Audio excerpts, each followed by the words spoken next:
share. Okay, so this is how the VPN type service works. So all you do is you configure these into special memberships, and they will only. I'll draw another one out here. So it's not like fire. You know, fire can talk to school. They could do if they wanted to, yeah? Yeah. But from a community point of view, if you think that they've come together to realise cost savings, yeah? The initial cost saving is about the infrastructure, making it easier to connect together and reduce the number of circuits that you have. So you build the VPN elements within that network. Okay, again, this creates yeah. See the small villages, did they have to put pipes in to give So them access? yeah, so they would have had a pipe there into a local library, and there'd be a bit of wireless coming off there, and they're connecting that way. But they're realising the saving because that's shorter into the network, and then they have the internet. So let's draw that out. So I'll draw that. So this is infrastructure. Yeah, I haven't gone into any other services yet, other than they're going to connect together. Is everyone okay with that? Mm-hmm. Yeah.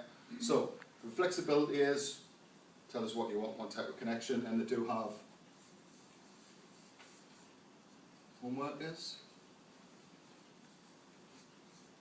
Let's see, and that's a home or a really bad pyramid, whichever way we want it. Yeah. So, then we have secure connections going straight into that MPLS service, yeah?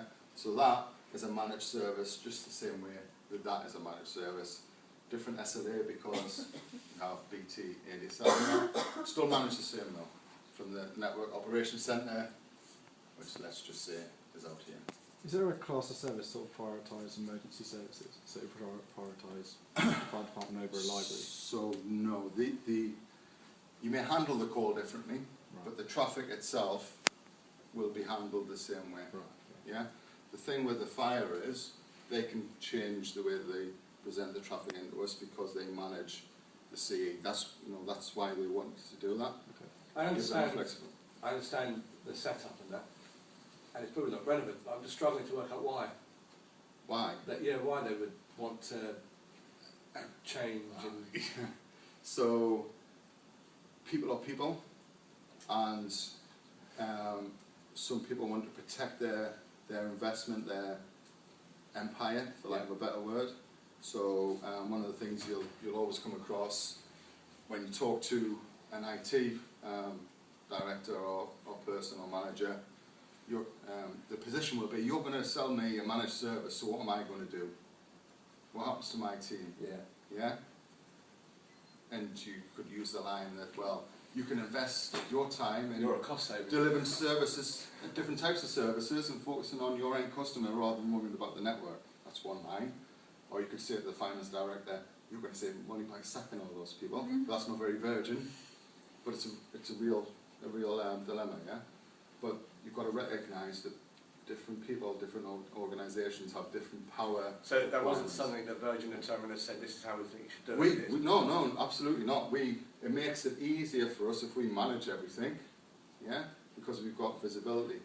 If we haven't got visibility to the CE router, if the service goes down, there's a conversation. Everything looks all right at our end, so where it comes into the network, is anything happening at your end? Yeah, we still support it. It still goes through the managed service desk. Yeah, it's just a different approach to supporting it, or a different process. Yeah. So, talk about flexibility, security. So, without going into too many badges, the technology that enables security, and this is the same for IPVPN as it is for London PSN, HPSN2, is VRF. Hands up, who knows what VRF is? No more. Okay. It is an acronym, surprisingly enough. Virtual route forwarding. All that is a way of virtualizing a private network. Yeah, it's just a technology. You don't need to worry about the technology. If someone says, we need VRF enabled network, just hear VRF and say, we've got that. Yeah? Let the techies go into the detail, but we do VRF. We also have another badge, which you may hear, which is 224, yeah, or CAST 224 to be precise, which is CESG assured services telecoms, yeah, and that in the public sector is the biggie, yeah. Public sector organisations will ask for that because they need that for PSN compliance. I'm not going to go into PSN compliance because that's a whole different conversation, but that has it, our IPVPN product has it. So that just means that not only can we securely separate our customer traffic into VPNs, we've got a security badge recognised by CSG, which are the government information police, for lack of a better word, yeah, that our service is approved for use by central government, yeah. So it's secure. So ticking those boxes. Scale. So what we did when we looked at all these different communities that wanted to join up, we looked at what was going to sit in the middle of it all, and we designed it to spec. So this will go n times 10 gig. Yeah, so that will, as more customers come in and join in, this is capacity managed, so it will scale. So not only can we scale on the bandwidths, so we can go from ADSL up to 1 gig, soon to be 10 gig connections, the scale in the core will support that as well. So the customer will never be impacted because we're really good at getting people to join on. Okay? And reliable. Easy one to call out is if you've got that badge, you've already proven that your network service is highly available to 99.95, but not just about the core network. We have different ways of building resilience into the customer, which meets their requirements. So we don't say you have to have 100 meg and 100 meg, you could have 100 meg and 10 meg, you could have 10 meg and the ADSL, but we deliver that and design that spec to meet the customer's requirements. Is the resilience so that if their line goes down, we've got that as a backup, almost like? Yeah, so the technology, hot standby routing protocol, HSRP, would make that fail over.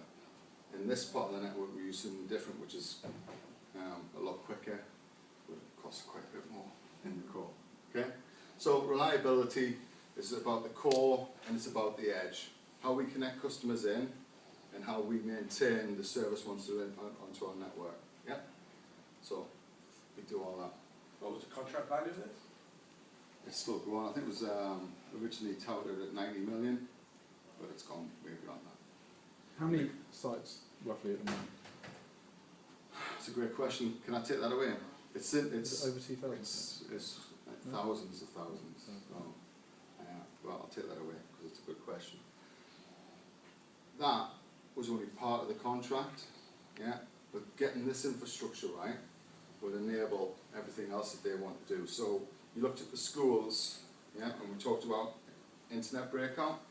So we have data centres here, and left much room to draw servers, but there you go. So they have applications in there that can be accessed by different departments across this network and have different memberships going into it. But they also have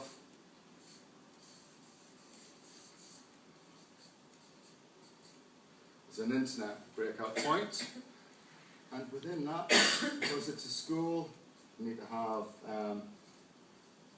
what we call anti-X services. Is everyone familiar with the term anti-X? So antivirus, anti-phishing, anti-spam, blacklist, whitelist, filtering, all that sort of stuff where you need to protect the pupils, or in some cases police the pupils to stop them going on the sites that they shouldn't do. We provide all those services on top of that. Yeah? This infrastructure enables these schools to securely connect into that infrastructure, and the teachers can change what they want on that bit, depending on the rights that they have. Yeah? We then have, we'll have to throw another data centre, because we do have two. What about outside of data centres? ones in, excuse me, in